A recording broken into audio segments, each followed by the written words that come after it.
जय जोहार, नमस्कार। दैनिक छत्तीसगढ़ चैनल देख रहे हैं आप और छत्तीसगढ़ प्रदेश की आज की तमाम सभी महत्वपूर्ण बड़ी खबरों की शुरुआत सर्वप्रथम आज की पहली बड़ी खबर के साथ। चिटफंड में फंसे लोगों के रुपए अब उनको वापस मिलने की उम्मीद जगी है। 9 अक्टूबर को कंपनी की जमीनों की नीलामी होने वाली है। चिटफंड कंपनियों में निवेश करने वाले लोगों के लिए एक राहत भरी खबर है, उनका फंसा हुआ पैसा वापस मिल सकता है। राज्य सरकार इसको लेकर के काम कर रही है, जहां लोगों की गाढ़ी कमाई और जमा पूंजी लूटने वाली कंपनियों को जनता का पैसा वापस देना होगा। इसे लेकर सरकार लगातार ऐसे कंपनियों पर शिकंजा कसते जा रही है। इसी क्रम में chit fund company micro finance limited की खिलौरा स्थित जमीनों की नीलामी की जाएगी। इसके बाद सभी निवेशकों को उनके पैसे वापस कर दिए जाएंगे। अभनपुर तहसील कार्यालय में 14.5 हेक्टेयर से भी ज्यादा की जमीन की नीलामी 9 अक्टूबर को होने वाली है, जिसके बाद नीलामी प्रक्रिया पूर्ण होने के बाद संबंधित जो भी यहाँ पर विवादित जो यहाँ फंसे हुए थे, जिनकी रकम फंसी हुई थी, उनको वापस कर दिया जाएगा। एक बड़ी खबर जहां 3600 रुपये समर्थन मूल्य पर खाद्य मंत्री का बड़ा बयान आ रहा है। इन्होंने कहा कि प्रथम पंक्ति के नेता अगर किसी बात को बोलते हैं तो समझ लीजिए उसका क्रियान्वयन शुरू हो चुका है। दरअसल बात करें तो यहां पर छत्तीसगढ़ में विधानसभा चुनाव होने हैं और ऐसे में 3600 रुपये प्रति क्विंटल की दर से समर्थन मूल्य देने की बात की घोषणा पत्र में शामिल करने को लेकर मंत्री अमरजीत भगत ने बड़ा बयान जारी कर दिया है। इनका कहना है कि अगर प्रथम पंक्ति के नेता किसी बात को बोलते हैं तो समझ लीजिए उसका क्रियान्वयन होना शुरू हो चुका है। पिछली बार राहुल गांधी ने कहा था कि 2500 रुपये में धान खरीदी होगी। लोगों ने उनके बयान को आधार मानकर एक तरफा वोट दिया। भारी बहुमत से कांग्रेस की सरकार बनी। कांग्रेस जो कहती है वो करती है। इसके अलावा पाटन विधानसभा में बीजेपी ने नारा दिया है, अब की बारी कक्का पर भतीजा भारी। इस पर अमरजीत भगत ने कहा कि किसी भी सभा में बोल दे कक्का, अभी उधर से आवाज आएगी, जिंदा है। कांग्रेस 2 अक्टूबर से भरोसा यात्रा निकालने वाली है, जहां छत्तीसगढ़ कांग्रेस की मैराथन बैठक का फैसला किया गया है। विधानसभावार नेताओं को उनकी जिम्मेदारी सौंप दी गई है। छत्तीसगढ़ में भाजपा की परिवर्तन यात्रा के बाद अब कांग्रेस भी भरोसा यात्रा निकालने जा रही है। इस यात्रा की शुरुआत गांधी जयंती के दिन अर्थात 2 अक्टूबर से होगी। ये यात्रा सभी विधानसभाओं से निकाली जाएगी। इसके लिए विधानसभावार नेताओं को उनकी जिम्मेदारी सौंप दी गई है। कांग्रेस की बीते दिन हुई मैराथन बैठक में अब इस यात्रा पर फैसला ले लिया गया है। यात्रा के दौरान कांग्रेसी भूपेश बघेल सरकार की उपलब्धियां गिनाएंगे। हर विधानसभा से निकलने वाली इस यात्रा में पार्टी के वरिष्ठ नेता शामिल होंगे।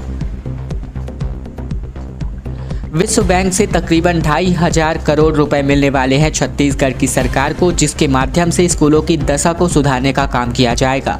रायपुर में प्रदेश के स्कूलों को 2500 करोड़ रुपए की राशि से एक नया रूप दिया जाएगा। इसके लिए विश्व बैंक और भारत सरकार की मंजूरी मिल चुकी है। स्कूली शिक्षा में सुधार के लिए चौक परियोजना के अंतर्गत ये राशि प्राप्त होगी। वर्ल्ड बैंक की मदद से शिक्षा गुणवत्ता में सुधार के साथ ही स्कूलों का कायाकल्प किए जाने का निर्णय किया गया है।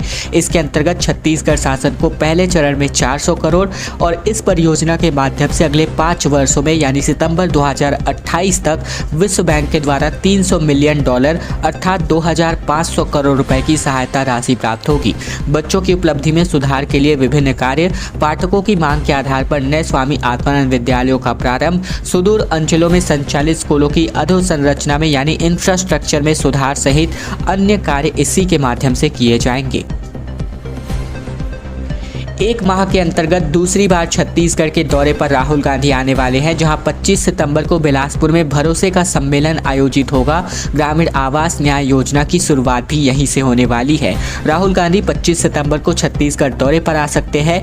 इस दौरान बिलासपुर में भरोसे का सम्मेलन कार्यक्रम में राहुल गांधी शामिल होंगे। इस आयोजन के बहाने राहुल गांधी छत्तीसगढ़ सरकार की योजनाओं और 5 साल के कामकाज का रिपोर्ट कार्ड रखेंगे। ग्रामीण आवास न्याय योजना की भी शुरुआत करेंगे।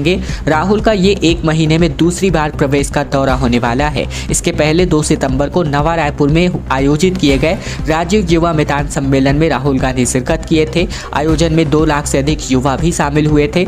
भरोसे के सम्मेलन में भी पार्टी ऐसी ही भीड़ जुटाने की कोशिश कर रही है।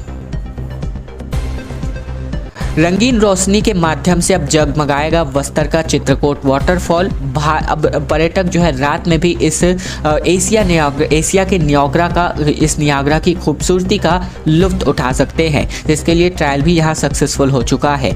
बस्तर के चित्रकूट वाटरफॉल की खूबसूरती अब पर्यटक रात में भी देख सकते हैं। यहाँ प्रशासन ने ट्रायल के रूप में कलरफुल लाइटें लगा दी है, जिसका फोकस सीधे जलप्रपात पर रखा गया है। रंगीन रोशनी के साथ ही एशिया के नियाग्रा फॉल के नाम से मशहूर इस जलप्रपात का नाइट व्यू काफी रोमांचित कर रहा है। जगदलपुर से महज 39 किलोमीटर की दूरी पर स्थित चित्रकूट जलप्रपात इंद्रावती नदी पर स्थित है, जहां लाखों गैलन पानी तकरीबन 90 फीट की ऊंचाई से प्रति सेकंड गिरता है। गर्मी के दिनों में पानी की सबसे कम लगभग 3 धाराएं, तो वहीं बारिश के दिनों में सबसे ज्यादा यानी कि 7 धाराएं नीचे गिरती हैं। छत्तीसगढ़ में भारी बारिश के चलते उफनते नदी नालों के वजह से एक ट्रक जो है बह गया, जिसकी वजह से जो है ट्रक ड्राइवर की जान जो है बमुश्किल बच पाई। वीडियो के माध्यम से आप देख सकते हैं ट्रक के बह जाने के बावजूद लोग कैसे यहां पर रिस्क लेते नजर आ रहे हैं।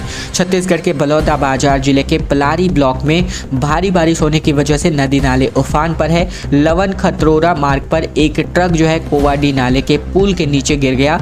यह घटनाक्रम गिदपुरी थाना क्षेत्र का है। प्राप्त जानकारी के अनुसार पलारी में बीते 2 दिनों से भारी बारिश हो रही है और इसी भारी बारिश की वजह से नदी नाले उफान पर है। इसी बीच एक ट्रक कोवाडी नाले के पुल से नीचे जा गिरा, जहां नाले में गिरते ही ट्रक के बहाव में फंस करके जो ड्राइवर है वो बहने लगा। जहां स्थानीय लोगों ने घटना की जानकारी गिदपुरी थाना पुलिस को दी, जिसके बाद यहां पर रेस्क्यू ऑपरेशन जारी किया गया। रायपुर में सड़कों पर हुए गड्ढे को लेकर के बीजेपी का पैदल मार्च निकलकर सामने आया, जहां मुख्यमंत्री से शिकायत करने के लिए पार्षद और पुलिसकर्मियों के बीच धक्का मुक्की हो गई। महापौर ने कहा कि विरोध कोई बड़ी घटना नहीं है। दरअसल रायपुर में त्योहारों के दौरान खराब सड़कों को लेकर के बीते दिन भाजपा पार्षदों का गुस्सा फूट पड़ा, जहां पार्षदों ने नगर निगम मुख्यालय से मुख्यमंत्री हाउस तक पैदल मार्च निकाला और इस दौरान पुलिस ने OCM चौक पर बैरिकेडिंग कर इन्हें रोक दिया, जिसके बाद नाराज पार्षद वहीं पर बैठ गए और नारेबाजी शुरू कर दी गई। महिला पार्षदों और पुलिसकर्मियों के बीच जमकर के धक्का मुक्की हो गई। रात 8 बजे तक भाजपा पार्षद का दल प्रदर्शन के इनके द्वारा जारी रहा, जहां इस दौरान पार्षद मुख्यमंत्री निवास तक पहुंचने की कोशिश करते नजर आए। वहीं भाजपा पार्षदों ने आकाशवाणी चौक में स्थित काली माता मंदिर में जाकर प्रार्थना की। मंदिर में ही ज्ञापन देकर के अपना प्रदर्शन खत्म किया। डोंडी ब्लॉक को सूखाग्रस्त घोषित करने की मांग को लेकर के तहसील कार्यालय के सामने बरसते हुए पानी में किसानों ने अपना उग्र आंदोलन जारी रखा। दरअसल 2020-21 की फसल बीमा की राशि, ब्लॉक को सूखा घोषित करने और अधूरे बांधों के निर्माण कार्यों को पूरा करने की मांग को लेकर डोंडी विकासखंड के सैकड़ों किसानों ने उग्र प्रदर्शन किया, जहां तहसील कार्यालय के सामने धरने पर बैठे किसानों को तहसीलदार, SDM व पुलिस विभाग की टीम ने घंटों समझाया, पर बरसते पानी में किसान धरने पर बैठे रहे। SDM ने मौके पर पहुंचकर जल संसाधन व कृषि विभाग के अधिकारियों को बुलवाया और किसानों को समझाने का प्रयास किया, पर किसानों की समस्या पर किसी प्रकार की कोई ठोस आश्वासन विभाग के अधिकारियों ने नहीं दिया। शाम होने के कारण किसान अपने घरों को वापस लौट गए। किसानों ने बताया कि अब आगे की रणनीति तैयार कर उग्र आंदोलन किया जाएगा। छत्तीसगढ़ में भारी बारिश की वजह से बांध का एक हिस्सा फूट पड़ा, जहां फिल्टर प्लांट तक अब पानी नहीं पहुंच पा रहा है, जिसकी वजह से पेयजल की समस्या से शहरवासी जूझते नजर आ रहे हैं।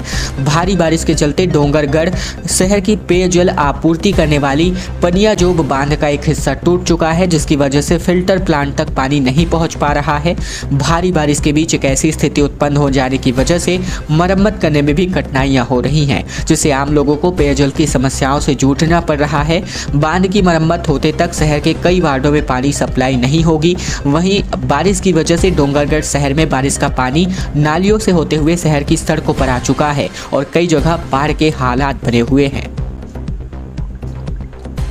और अब खबर जगदलपुर के ताड़मेटला से आ रही है, जहां ताड़मेटला एनकाउंटर की CBI जांच करने की मांग ग्रामीण करते नजर आ रहे हैं। सर्व आदिवासी समाज का कहना है कि पुलिस ने जिन्हें गोली मारी वे ग्रामीण है। अफसरों ने बताया था इनको इनामी नक्सली। दरअसल सुकमा जिले के ताड़मेटला में हुए एनकाउंटर मामले ने अब तूल पकड़ लिया है, जहाँ सर्व आदिवासी समाज ने एनकाउंटर को फर्जी करार देते हुए न्यायिक जाँच और CBI जाँच करने की मांग की है। इधर गाँव में ग्रामीणों का आंदोलन भी लगातार जारी है। है। पुलिस अफसरों ने मारे गए दोनों युवकों को 1-1 लाख रुपए का इनामी नक्सली बताया था। सर्व आदिवासी समाज के सदस्य हुंगाराम मरकाम ने कहा कि पुलिस ने गांव के ही 2 युवक रवा देवा और सोढ़ी कोसा को उठाया, फिर उन्हें जंगल ले जाकर के गोली मार दी गई।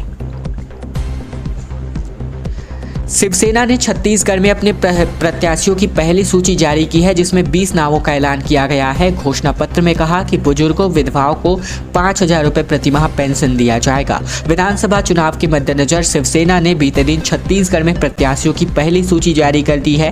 पहले चरण में पार्टी ने 20 प्रत्याशियों के नामों की घोषणा की है। छत्तीसगढ़ शिवसेना के प्रमुख धनंजय सिंह परिहार ने इस दौरान घोषणा पत्र जारी करते हुए कहा कि इसे यानी कि दल का वचन नाम बताया। इसके अलावा बता दें कि 11 बिंदुओं में शिवसेना ने घोषणा पत्र में अपना जो बयान है वो जारी किया, जहां प्रदेश के बेरोजगारों को हमर कन्या योजना के माध्यम से कन्याओं को, इसके अलावा छत्तीसगढ़ी बच्चों के विकास के लिए बच्चों को, स्थानीय निकाय में बढ़ाए जाने वाले टैक्स के माध्यम से आम नागरिकों को यानी कि तमाम लोगों को घेरने की कोशिश यहां पर इन घोषणा पत्र के माध्यम से की गई।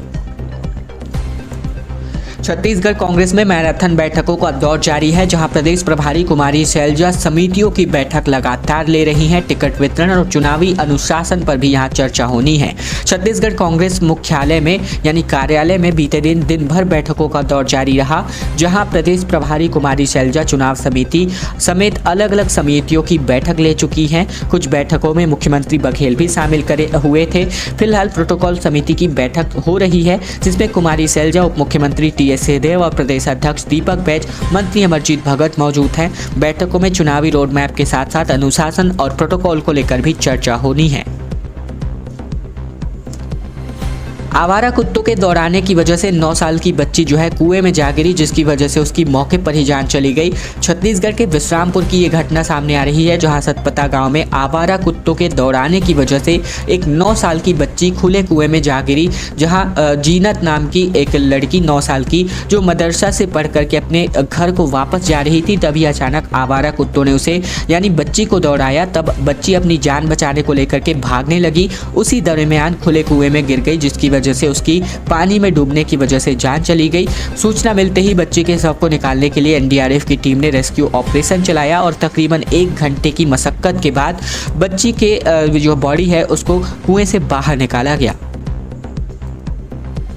ब्रिज बनाने की मांग को लेकर के बृजमोहन अग्रवाल बिफरते नजर आ रहे हैं, जहां पूर्व मंत्री ने कहा कि गड्ढा भरने के पैसे नहीं हैं और चुनाव आया तो फ्लाईओवर बनाने की बात सरकार करती रही है। दरअसल तेलीबांधा चौक से लेकर के 3 किलोमीटर लंबे फ्लाईओवर बनाने को मंजूरी मिल चुकी है, जिसकी खबर हमने आपको बीते दिन बताई, जहां सरकार जल्दी ये प्रोजेक्ट शुरू कर सकती है। और इसे लेकर के भाजपा के पूर्व विधायक, पूर्व मंत्री बृजमोहन अग्रवाल ने आपत्ति दर्ज कर दी है। पूर्व मंत्री ने सरकार को आड़े हाथों लेते हुए कहा कि सड़कों के गड्ढे भरने के पैसे नहीं हैं और फ्लाईओवर बनाने की बात की जा रही है। जोरा के पास कृषि विश्वविद्यालय कॉलोनी के पास ये फ्लाईओवर समाप्त होगा। इस फ्लाईओवर से तेलीबांधा चौराहे के अलावा वीआईपी तिराहा और अग्रसेन धाम चौक के ऊपर से ये फ्लाईओवर गुजरने वाला है, यानी एक फ्लाईओवर से 3 चौराहे का ट्रैफिक दबाव कम होगा। वहीं बुधवार को मंत्रालय में उच्च स्तरीय बैठक के बाद फ्लाईओवर को मंजूरी दे दी गई है।